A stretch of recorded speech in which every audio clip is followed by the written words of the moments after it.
Le 1er décembre 1955, dans un bus à Montgomery en Alabama, une femme noire refuse de se lever pour laisser sa place à des passagers blancs. Cette femme, c'est Rosa Parks, et son geste va être un point clé pour un mouvement emblématique des États-Unis, la lutte pour les droits civiques.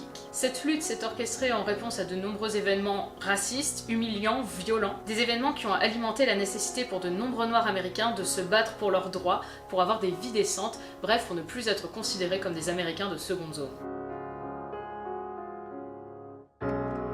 L'épisode Rosa de Doctor Who a évoqué avec beaucoup de justesse les tensions raciales existant en 1955 dans un état du Sud tel que l'Alabama et explique brièvement d'autres événements contemporains ainsi que la montée en puissance du mouvement pour les droits civiques. Il me semble donc intéressant d'approfondir un petit peu plus ces éléments pour essayer de comprendre comment une telle ambiance a pu s'installer dans une ville de l'Alabama. Pour cela, on va remonter un petit peu loin, en 1861, au début de la guerre de sécession. La guerre de sécession, c'est un sujet très peu abordé en classe en France, mais par contre aux États-Unis, 160 ans plus tard, c'est encore un sujet très houleux. Pour résumer très grossièrement, à cette période commence à se dégager une scission entre les États du Nord, abolitionnistes et plutôt progressistes, et les États du Sud, profondément conservateurs et dont l'économie est largement basée sur l'esclavage. En 1860, Abraham Lincoln, figure de proue de la politique abolitionniste, est élu président des États-Unis. Forcément, globalement dans les États du Sud, ils sont moyennement ravis. S'ensuit une guerre civile sanglante qui va s'étaler sur 4 années et qui restera profondément marquée dans les esprits, tout spécialement sudistes. D'ailleurs, vous connaissez sûrement ce drapeau, le drapeau des États confédérés. Toujours en 2018 très prisé des nationalistes du Sud,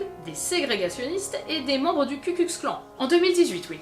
Ça donne le ton. Le 18 décembre 1865, la Constitution américaine arbore un 13e amendement. Ni esclavage ni aucune forme de servitude involontaire ne pourront exister aux États-Unis, ni en aucun lieu soumis à leur juridiction. Cela dit, l'abolition de l'esclavage ne veut pas dire l'égalité entre les blancs et les noirs. Ce serait très chouette que ce soit aussi simple, mais surtout assez utopiste. L'égalité est déjà loin d'être atteinte dans les États du Nord où il y a une forte ghettoisation et pas mal de racisme, mais ce n'est rien comparé aux États du Sud, qui instaurent les lois Jim Crow. Ces lois sont nommées ainsi en référence à un personnage de bouffon à la peau de couleur noire, tiré d'un spectacle populaire interprété à l'origine par l'artiste blanc Thomas Rice, qui se grimait en noir. Et ça, c'est aussi la signification historique de la blackface. Les lois Jim Crow, appliquées dans de nombreux États ou villes du Sud dès 1876, vont mettre à terre toutes les tentatives d'inclusion politique et sociale des Noirs américains au cours de la dernière décennie et instaurer la ségrégation raciale. La ségrégation, c'est une séparation imposée, en l'occurrence entre deux groupes ethniques. Cela peut signifier, selon l'état où on se trouvait, des écoles, des services publics, des transports, des fontaines à eau, des restaurants, des hôtels, des salles de spectacle, des ascenseurs,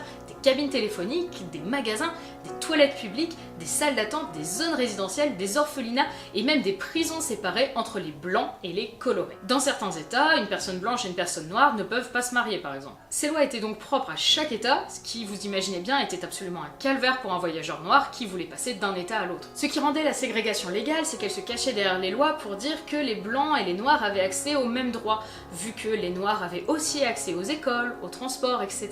Bien entendu, il ne s'agissait que d'une égalité de façade. Par exemple, les blancs ont la priorité si jamais les transports en commun sont pleins, les écoles noires sont moins bien dotées que les écoles blanches, etc. Plusieurs États du Sud trouvèrent également à la fin du 19e siècle des moyens de contourner la loi garantissant le droit de vote à tous les citoyens afin d'évincer les représentants noirs en limitant le vote des citoyens noirs. La méthode la plus populaire fut le test d'alphabétisation. En gros, pour pouvoir voter, il faut savoir lire et comprendre la Constitution américaine. Or, à cette époque, la population noire était encore très majoritairement illettrée.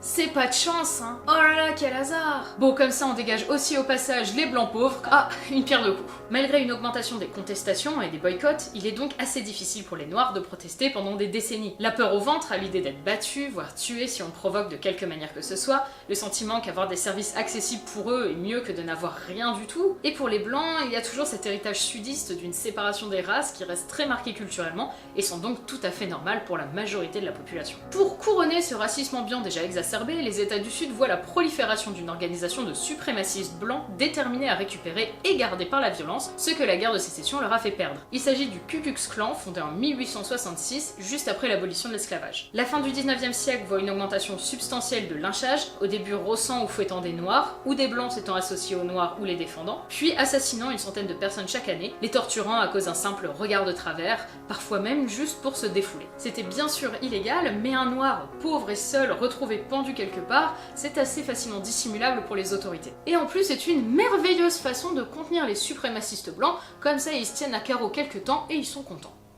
Dans le camp d'en face, le mouvement des droits civiques émerge peu à peu, avec la création en 1909 de la National Association of the Advancement of Colored People, la NAACP, qui essaye de faire bouger les choses à son échelle petit à petit. C'est au final la Seconde Guerre mondiale qui va jouer un rôle décisif dans la chute de la ségrégation. Les gens commencent tout de même à se rendre compte des similitudes entre les régimes du Sud et ceux totalitaires contre lesquels ils se battent, et 1 million d'Afro-Américains sont appelés au front, dont beaucoup revinrent avec la conviction qu'une telle ségrégation n'était plus acceptable. Suite à cela, le mouvement des droits civiques prend du poil de la bête. Cela va mener à un arrêté décisif en 1954, l'interdiction de la ségrégation dans les écoles publiques, jugée anticonstitutionnelle. C'était un grand pas en avant sur le papier, mais la pilule va être très dure à avaler, et les tensions vont s'accentuer des deux côtés. Et là, on arrive enfin en 1955, mais avant d'aller voir Rosa à Montgomery, Alabama, on va faire un petit arrêt dans le delta du Mississippi. Vous souvenez-vous, dans l'épisode, Rosa Parks nous parle d'un jeune garçon qui a été assassiné quelque temps avant.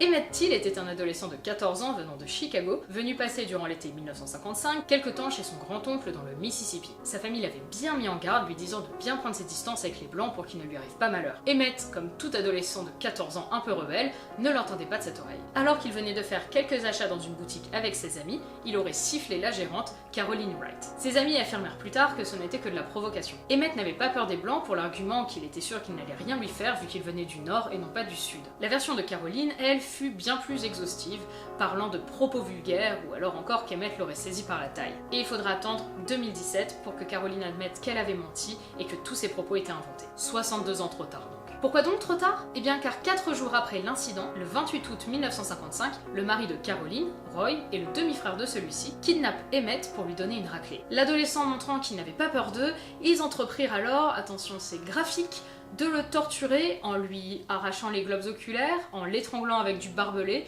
ou en lui tirant dessus avec une arme à feu. Et pour couronner le tout, ils le jetèrent encore vivant dans la rivière à côté. Malgré tout ce qu'on lui avait recommandé, la mère d'Emmett insista pour qu'on montre le corps mutilé de son enfant lors de l'enterrement. On peut donc trouver des photos du cadavre très facilement sur internet, là je l'ai flouté pour les âmes sensibles, mais allez les chercher si vous avez le cœur bien accroché. Roy et son demi-frère furent rapidement arrêtés, mais acquittés directement dans la foulée dans un procès à la va-vite. Cela provoquera des vagues d'indignation dans tout le pays, vagues qui reprendront de plus belle l'année suivante, quand les deux meurtriers avoueront ce qu'ils ont fait. Ils raconteront l'ensemble du crime dans un journal, car aux États-Unis, quand vous avez été acquitté pour quelque chose, vous ne pouvez pas être rejugé pour cela.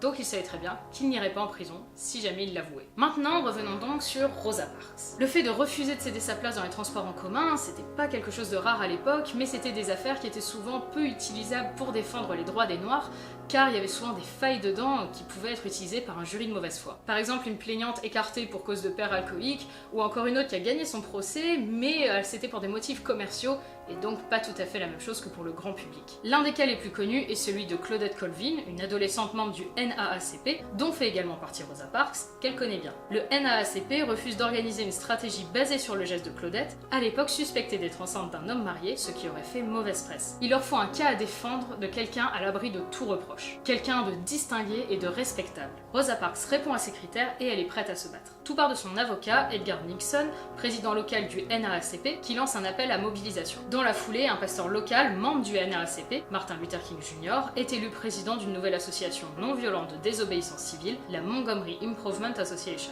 On retrouve aussi parmi les membres actifs de cette association Fred Gray, que l'on voit ici dans Doctor Who, l'avocat qui défendit Claudette Colvin et défendra également Rosa Parks, et de nombreux autres activistes noirs durant les années qui suivirent. Le lundi 5 décembre 1955, 4 jours après l'acte de Rosa Parks, le boycott des bus de Montgomery commence. Les Noirs représentant les 3/4 des utilisateurs de la société de transport, c'est donc un manque à gagner important. Et pourtant, la compagnie ne cède pas. C'est au final la Cour suprême qui résoudra la situation en déclarant la ségrégation dans les bus anticonstitutionnelle, amenant à la fin du boycott 381 jours après sa mise en place, le 21 décembre 1956. Les mobilisations non violentes se répandent, de plus en plus nombreuses, amenant des gens de tous horizons, se rangeant derrière des personnalités emblématiques comme par exemple Martin Luther King. Les manifestations sont pour certaines, comme celle de Selma, fortement réprimées par la police et suivies d'intimidations, voire de meurtres perpétrés par le Ku Klux Klan. En 1964 et en 1965, la ségrégation est définitivement enterrée grâce au Civil Rights Act qui interdit toute discrimination dans les lieux publics et grâce au Voting Rights Act qui supprime les tests de lecture pour devenir électeur. Petit à petit, l'égalité gagne du terrain et les suprémacistes en perdent. On pourrait donc se dire qu'en 2018, 63 ans plus tard, le racisme a disparu?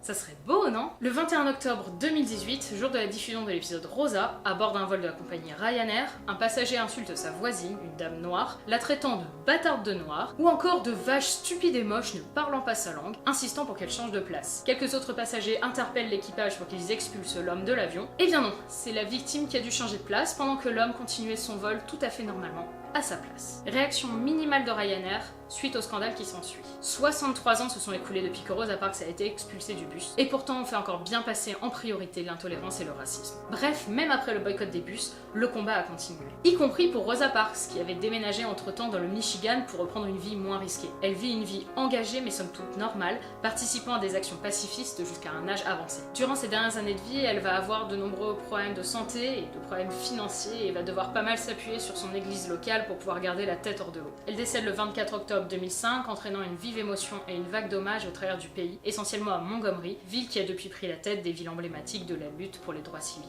63 ans, c'est au final tellement proche. 142 ans depuis l'installation des lois ségrégationnistes Jim Crow, c'est ridiculement proche. Tellement d'avancées ont été accomplies depuis, mais aussi tellement de mal a été fait. Aucun combat n'est entièrement gagné. Il faut être vigilant en toutes circonstances pour que nos acquis humains et sociaux ne soient pas bafoués. Et même si au 79e siècle, il y aura probablement toujours des suprémacistes, il est de notre devoir d'être humain de lutter pour préserver les droits de toutes et tous, par respect pour les générations présentes, c'est l'avenir, et pour tous les Rosa Parks, Martin Luther King, Emmett Till, Fred Gray, Abraham Lincoln ou Claudette Colvin qui ont fait bouger l'histoire.